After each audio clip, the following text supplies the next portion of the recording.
யாருக்கிட்ட அவர் நீதிய பொறுமையுள்ளவரா இருக்கிறாராம்? என்கிட்ட ஏன் எனக்கு ஆண்டவர் ஜெபத்துக்கு பதில் கொடுக்கல? ஏன் என் ஜெபத்துக்கு தாமதம்? ஏன் என்னுடைய கேள்விக்கு இன்னும் பதில் தாமதமாகி கொண்டிருக்கிறது அப்படின்னு கேட்கிறவங்களுக்கு தான் ஆண்டவர் சொல்ற ஒரு வசனம், தேவன் தம்மை நோக்கி இரவும் பகலும் கூப்பிடுகிறவர்களாகிய தம்மால் தெரிந்து கொள்ளப்பட்டவர்களின் விஷயத்தில் ரொம்ப முக்கியம். அவரால் தெரிந்து கொள்ளப்பட்டவங்க விஷயத்துல தான் எப்படி இருக்காராம் அவரு. ஆனா மத்தவங்களுக்கெல்லாம் சீக்கிரமா பதில் வர்ற மாதிரி தெரியும். ரொம்ப நம்ம கவனமா கவனிக்க வேண்டிய ஒரு விஷயம் இருக்கு இதுல. தெரிந்து கொள்ளப்பட்டவங்க விஷயத்துல தான் ஆண்டவர் செய்ய வேண்டிய காரியத்துல நீடிய பொறுமை உள்ளவரா இருக்கிறாராம். தெரிந்து கொள்ளாதவங்க விஷயத்துல, அவரால் தெரிந்து கொள்ளாதவங்க விஷயத்துல கவனிக்க வேண்டிய விஷயம், ஏன் விஷயத்துல பொறுமையா இருக்கார்? அல்லேலூயா.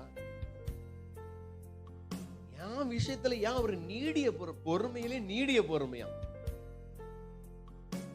அதை யோசிக்கும் போது நமக்கு கொஞ்சம், ஏன் ஆண்டவர் எனக்கு மட்டும் இவ்வளவு நீடிய பொறுமையா இருக்காரு?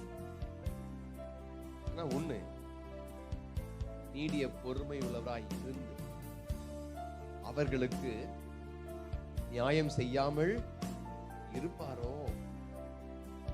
அதுக்கு அடுத்த வசனம் சொல்லுது, சீக்கிரத்தில் அவர்களுக்கு. அப்போ நீடிய பொறுமை, ஆனா சீக்கிரத்தில். நீடிய பொறுமை யார் இருக்காராம் நம்முடைய விஷயத்துல? இதை கேட்டுக்கொண்டிருக்கிற அன்பு பிள்ளைய, நான் அவரை தானே நோக்கி கூப்பிடுறேன், அவரை தானே ஆராதிக்கிறேன், அவரை தானே வணங்குறேன், அவருடைய பிள்ளை இல்ல நான் மூழ்கி ஞானஸ்தானம் எடுத்துட்டேன், அவருடைய பிள்ளையா தானே இருக்கிறேன் நானு நினைக்கிற உங்களுக்கு ஏன் என் விஷயத்துல மட்டும் தாமதம்? என்னுடைய பதில்ல மட்டும் ஏன் அவரு ரொம்ப பொறுமையா இருக்காரு? என் ஜபத்துக்கு ஏன் அமைதியா இருக்காரு அப்படின்னு நினைக்கிறீங்களா? இல்ல, அவர் சீக்கிரத்துல நியாயம் செய்வாராம். ஆனா நீடிய பொறுமையா இருக்கிற விஷயத்துல ஒருத்தருக்கு சீக்கிரமா நியாயம் செய்வார்னா அவர் சாதாரணமா நியாயம் செய்ய மாட்டார். அவர் சாதாரணமா நியாயம் செய்ய மாட்டார். அவர் செய்கிற நியாயம் உங்கள் கண்கள் என் கண்கள் பார்த்து பயங்கரமாய் ஆச்சரியப்படும் விதத்துல அவர் நியாயம் செய்ய வல்லவர். அல்லேலூயா. உங்க கண்ணும் என் கண்ணும் பார்த்து அவரை கையை தட்டி கத்தரை கனம் பண்ணும், அவரை வாயை திறந்து கத்தரை துதிக்கும், ஆனந்த கண்ணீர் உண்டாகும். என் கத்தர் எனக்காய் யாவையும் செய்து முடித்தார் என்று சொல்லி நம்முடைய நாவுகள் அவரை கனம் பண்ணி துதிக்கும். அல்லேலூயா. எப்போ அப்படின்னா, ஒரு நீடிய பொறுமையுள்ளவராக இருந்து நியாயம் செய்யும் போது. இந்த நியாயம் நீங்களும் நானும் நினைக்கிற மாதிரி நியாயமா இருக்காது. இந்த நியாயம், அவர் செய்யற நியாயம் அப்படின்னா, அவர் செய்யற அற்புதம், அவர் செய்த ஆசீர்வாதம், அவர் செய்ய போகிற நன்மை நீங்களும் நானும் நினைக்கிற மாதிரி ஒரு நியாயமா இருக்க போறது கிடையாது. மேலாய், அதை விட அல்லேலூயா. உங்களுக்கு விஷயம் தெரியும், காண ஒரு கல்யாணம் வீட்டுல என்ன நடந்தது? காண ஒரு கல்யாண வீட்டுல திராட்சை ரசம் தீர்ந்து விட்டது. இயேசு கிட்ட வந்து அவங்க அம்மா சொல்ல வர்றாங்க, மரியாள். அவங்க சொல்றாங்க, மகனே, பந்தியில திராட்சை ரசம் தீர்ந்துச்சு. பந்தியில திராட்சை ரசம் தீர்ந்துச்சு. உடனே ஆண்டு சொல்றது பாத்தீங்களா? அவர் சொல்றது, என் வேலை இன்னும் வரவில்லை. ஸ்திரீயே, உனக்கும் எனக்கும் என்ன? என் வேலை இன்னும் வரவில்லை. அந்த இடத்துல அவர் ஏன் பொறுமையா இருக்கணும்? ஒரு வார்த்தை சொன்னா போதும்ல. அவர் என்ன சொன்னாரு? அடுத்தது ஒரு வார்த்தை தான் சொன்னாரு, கற்சாடிகளில் தண்ணீரை நிரப்புங்கள். அவ்வளவுதான் சொன்னார். ஆனா சொல்றதுக்கு கொஞ்சம் நேரம் எடுத்தது. என் வேலை இன்னும் வரவில்லை அப்படின்னு சொல்லிட்டு அவர் போயிட்டாரு. ஆனா இந்த அம்மா என்ன சொன்னாங்க அப்படின்னா, சீசர்களை பார்த்து, அந்த வேலைக்காரங்களை பார்த்து, அவர் உங்களுக்கு என்ன சொல்லுகிறாரோ அதன்படி செய்யுங்கள். அவ்வளவுதான். உங்க விஷயத்துல, என் விஷயத்துல அவர் நீடிய பொறுமையா இருக்காரு. நான் ஜெபம் பண்ணி என் கண்ணீர் இல்ல, தண்ணி இல்லை, இனி வற்றி போயிட்டு, இனி அழுவதற்கென்று என்னோட கண்களில் தண்ணீர் கிடையாது. நான் அழுதேன் அப்படின்னா என்னோட கண்கள் இருந்து தண்ணீர் வரல, என்னுடைய குளம் கண்ணீராய் வற்றி போய்விட்டது. நினைக்கலாம் நீங்க உங்க விஷயத்துல ஒரு பொறுமையா இருக்காரு, உங்க விஷயத்துல நீடிய பொறுமையா இருக்காரு.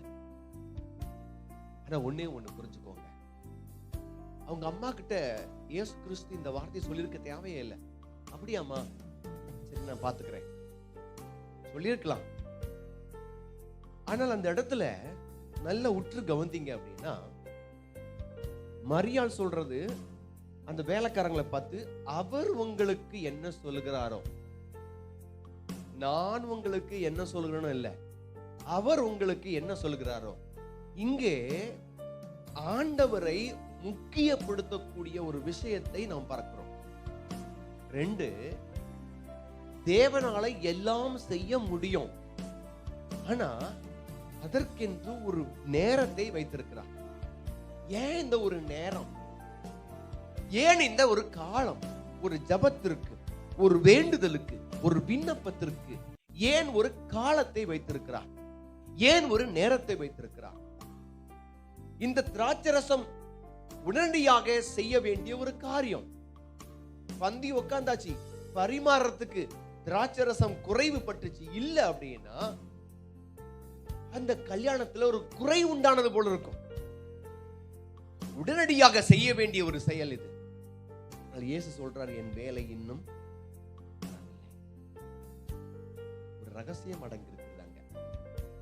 என்ன ரகசியம் அப்படின்னா, ஈசர்களும் ஜனங்களும் அந்த கல்யாணத்துல யாருக்கும் தெரியாமலே ஒரு விஷயம் நடந்துட்டு அப்படின்னா இவர் யார் என்பது விளங்காமல் போய்விடும். அல்லேலூயா. 2வது, அவருடைய மகிமை என்னன்னு தெரியாம போயிடும். தேவ மகிமை இன்னதென்று நீங்களும் நானும் விளங்கணும். அதை பார்த்து கர்த்தரை கனம் பண்ணணும், கர்த்தரை உயர்த்தணும், கர்த்தரை மகிமை செலுத்தணும். இந்த ஒரு காரியம் நடக்கணும் அப்படிங்கிறதுக்காக ஆண்டவர் சற்று தாமதம் பண்ணுகிறார். வேலைக்காரங்க ஜாடியில் தண்ணியை நிரப்பியாச்சு. நிரப்பின உடனே அவர் சொல்றாரு, இப்ப பரிமாறுங்க, இப்பொழுது எடுத்து பந்தி விசாரிப்பு பண்ணுங்க அப்படிங்கிறார். எனக்கு பிரியமான கர்த்தருடைய பிள்ளையே, அங்கே இயேசு கிறிஸ்துவை விசுவாசிக்கும் ஒரு வாய்ப்பு உண்டாகிறது. தேவன் பெரிய காரியங்களை செய்வார் என்பதை ஜனங்கள் புரிந்து கொள்ள ஒரு வாய்ப்பு உண்டாகிறது. இதுவரை இந்த திராட்சரசத்தை எங்க வச்சிருந்தீங்க? எல்லா கல்யாண வீட்டிலையும் முதல்ல நல்லதை கொடுத்துட்டு கடைசியா ஆக ஆக பந்தி குறைய குறைய, பந்தி கடைசி ஆக ஆக கொஞ்சம் தண்ணியை ஊத்தி, சர்க்கரையும் போட்டு, சாம்பார்ல கஞ்சி தண்ணியை ஊத்தி, சுடு தண்ணியை ஊத்தி, கொஞ்சம் உப்பையும் போட்டு கொஞ்சம் கலக்கி விடுவாங்க. அப்படித்தானே தருவாங்க. ஆனா நீங்க முதல்ல ருசி இல்லாத ரசத்தை கொடுத்துட்டு இப்போ மிகுந்த ருசி உள்ள ரசம். கர்த்தர் அற்புதம் செஞ்சா நீங்களும் நானும் இந்த ஊரே பேசக்கூடிய அளவுக்கு உங்களுடைய நியாயம் அவர் விசாரிக்கும் பொழுது, உங்களுக்கு அவர் நியாயம் செய்யும் பொழுது, ஊரே பார்த்து அவருடைய அதிசயத்தை, அவருடைய அற்புதத்தை மெச்சுக்கொள்ளும் விதத்தில், பேசும் விதத்தில் அவர் உங்களுக்கு நியாயம் செய்வார். ஹல்லேலூயா, ஹல்லேலூயா. சாதாரணமாய் செய்வது அல்ல நியாயம். ஊரே பார்த்து பேசும்படியான ஒரு நியாயத்தை, ஊரே பார்த்து மெச்சுக்கொள்ளும்படியான ஒரு காரியத்தை என் தேவனால் செய்ய முடியும். ஏன் தாமதிக்கிறார் என்று விசுவாசிக்கிற பிள்ளைய, வருத்தப்படுற பிள்ளைய, அவர் தாமதிக்கல. உனக்கு நியாயம் செய்வதில் அவர் துரிதப்படுகிறார். அவர் சீக்கிரத்தில் நியாயம் செய்வார் என்று வேதம் சொல்கிறது. சீக்கிரத்தில் ஒரு நன்மை நடக்கும். அது எப்போ? சீக்கிரம். ஹல்லேலூயா, ஹல்லேலூயா. எனக்கு பிரியமான கர்த்தருடைய பிள்ளையே, நம்ம அநேக நேரங்களில் அவசரப்படுறோம். உடனே நடக்கணும், நம்ம ஜெபிச்ச உடனே நடந்துடணும், ஜெபிச்ச உடனே முடிஞ்சிடணும் காரியம் அப்படின்னு நினைக்கிறோம். இல்ல, நமக்கு சூழ்நிலைகள் எல்லாம் பயங்கர வித்தியாசம் போகும், அனுகூலமா இருக்காது. நம்ம மத்தவங்க நம்மளை கேள்வி கேட்கிற மாதிரி இருக்கும். நம்முடைய சூழ்நிலைகள், நம்முடைய நிலைகளை பார்த்து அவங்க எல்லாரும் ஏளனம் பண்ற மாதிரி இருக்கும். நம்மை பார்த்து ஒரு மாதிரி கேவலமா பேசுற மாதிரி இருக்கும். ஏன் உங்களுக்கு மட்டும் இப்படி நடக்குது? நீங்க ஆண்டவரே ஆண்டவரே தான் நிக்கிறீங்க, அவருக்காக தானே வாழ்றீங்க, அப்படி சர்ச்சுக்கு தானே போறீங்க அப்படின்னு உங்களை பார்த்து ஒருத்தர் கேள்வி கேட்கறது மாதிரி இருக்கும் உங்களுடைய நிலைமை. வேதம் சொல்லுகிறது, நீங்க வாசித்து பார்த்தீங்கன்னா தெரியும். ரோமர் புஸ்தகம் 8ஆம் அதிகாரம் 28ஆம் வசனத்துல வாசித்தீங்கன்னா தெரியும். ரோமர் 8:28.